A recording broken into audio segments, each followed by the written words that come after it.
तो बच्चों मैंने आपके पास जैसा कि मैंने बताया कि भाई स्पॉट राउंड काउंसलिंग हो चुकी है। तो स्पॉट राउंड काउंसलिंग के बाद जिन बच्चों को अलॉटेड इंस्टीट्यूट है, जैसे मान लीजिए आपका अलॉटेड इंस्टीट्यूट है एग्जांपल के लिए institute of engineering and technology Lucknow, IIT Lucknow उसको शॉर्ट में कहते हैं।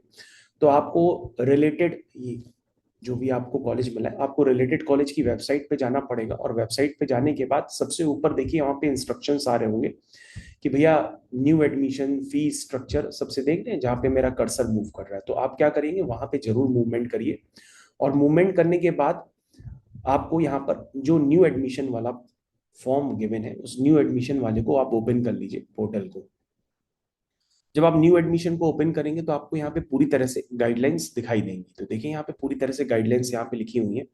इन गाइडलाइंस को आपको फॉलो करना है। और देखिए गाइडलाइंस को मैं बता रहा हूँ आपको कि भैया यहाँ पे साफ साफ लिखा हुआ है कि physical reporting at allotted institute round 6। तो राउंड 6 का मतलब बच्चों स्पॉट राउंड ही होता है, 11 से 13 सितंबर। तो 11 को तो आपको रिजल्ट आया है शाम को, तो आप 12 और 13 को रिपोर्ट करेंगे। और जब आप रिपोर्ट करेंगे तो रिपोर्ट करते समय आपको ये सब बातें ध्यान देनी होगी जो उन्होंने लिखी है। आपको ये सारे डॉक्यूमेंट्स लेकर के जाने होंगे। देखो जैसे यहाँ पे लिखा है एंट्रेंस एग्जामिनेशन एडमिट कार्ड, यदि आपने जेई मेंस का दिया है तो आप जेई मेंस का एडमिट कार्ड ले जाएंगे। सीट अलॉटमेंट लेटर बच्चों आपको अपने पोर्टल पे जा करके लॉग इन करके डाउनलोड करना पड़ेगा।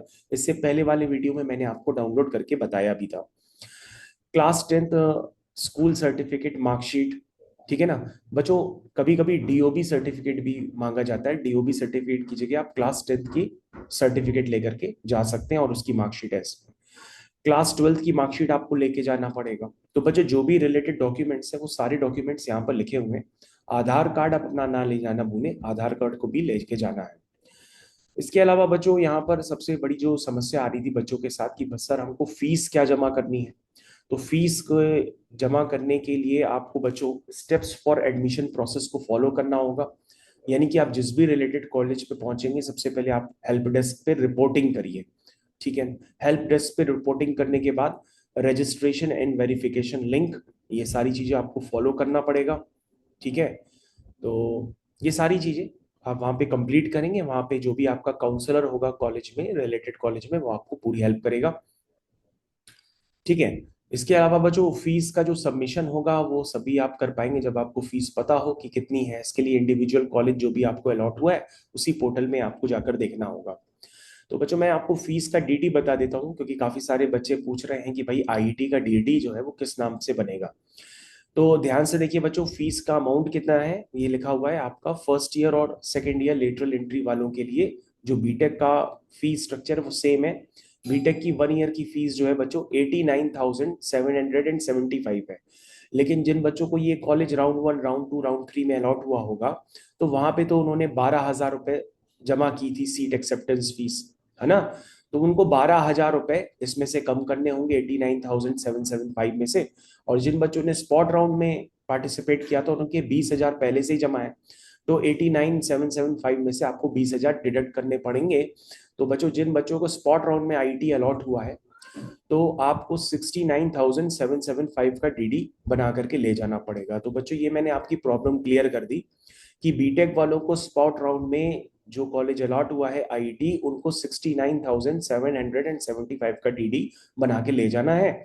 और जिन बच्चों को दूसरे यानी कि राउंड 4 तक कॉलेज अलॉट हुए होंगे उनको 12,000 डिडक्ट करके यानी 77,775 का डीडी बना करके ले जाना है।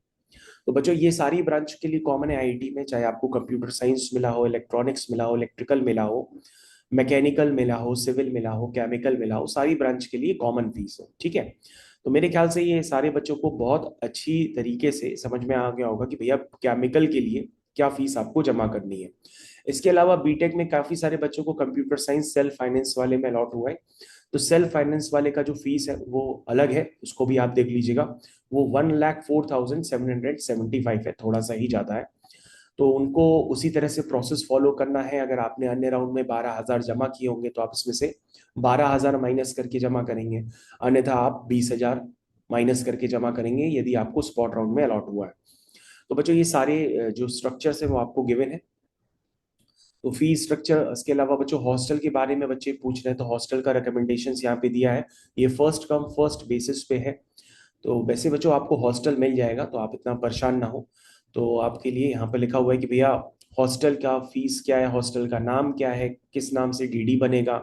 तो बच्चों यहाँ पे लिखा हुआ है कि demand draft of 14,500 in favour of IET Lucknow payable at Lucknow as per notified fee structure. Mess का जो डीडी होगा वो आपको अलग बना के ले जाना होगा। तो यहाँ पे डीडी वगैरह किस नाम से बने हुए हैं यहाँ सब लिखा हुआ है, और फी स्ट्रक्चर पूरा लिखा हुआ है। तो बच्चों गर्ल्स का जो है वो अलग है, और ये बॉयज का कॉलम जो है वो सबसे ऊपर अलग दे दिया गया है। तो वहाँ पे बॉयज के हॉस्टल को रामानुजन हॉस्टल के नाम से भी जानते हैं, और उसमें साफ साफ लिखा है कि पहले आइए पहले पाइए के आधार पे है। लेकिन बच्चों वहाँ पे काफी बड़ा हॉस्टल है, तो सीट्स अवेलेबल रहती है, तो आपको कोई दिक्कत नहीं आएगी। हॉस्टल आपको मिल जाएगा जो बच्चे बाहर से आए हैं। इस तरह से बच्चों आपको ये मैंने आपको पूरा बता दिया कि भैया अगर आपको स्पॉट राउंड में काउंसलिंग अलॉट हुआ है तो आप इस तरह से उसको फॉलो करिए और अपने एडमिशन प्रोसेस को कंप्लीट करिए। इसके अलावा अभी बहुत सारे बच्चों को कॉलेज अलॉट नहीं हुए हैं, जिनको अलॉट नहीं हुए हैं वो हमसे काउंसलिंग सर्विसेज को लेकर के अपनी हेल्प ले सकते हैं। आपको जो कॉलेज चाहिए वो आपकी रैंक के अकॉर्डिंग, या आपकी काउंसलिंग नहीं हो पाई है, आपने गलत तरीके से चॉइस फिलिंग कर दी है, इन सारी समस्याओं के समाधान के लिए हमारे दिए गए काउंसलिंग गाइडेंस पर संपर्क करें। और व्हाट्सएप नंबर बच्चों मैंने आपको डिस्क्रिप्शन बॉक्स में दे रखा। इसी के साथ ही बच्चों मैं ये वीडियो को एंड करता हूँ। Thank you.